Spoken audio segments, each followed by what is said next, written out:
महाविद्वान मां पंडित रावण अपने पत्नी को मंदोदरी को समझा रहे हैं। क्या समझा रहे हैं?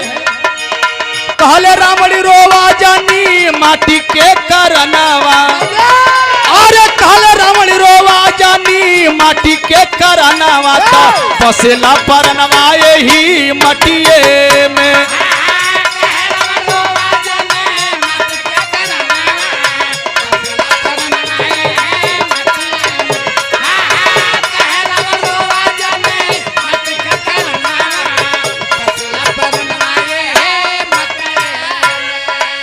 साथियों, कहने का तात्पर्य, गीत गाने का तात्पर्य अर्थ ये है कि आज हम जिस शोकाकुल परिवार को सांत्वना देने के लिए आए हैं, न कि इनको रुलाने के लिए आए हैं। इसलिए सच्चाई यही है कि जो इस दुनिया में आया है उसको जाना है। हाँ, इतना है कि कोई समय से जाता है तो थोड़ा अच्छा लगता है। जैसे माता ने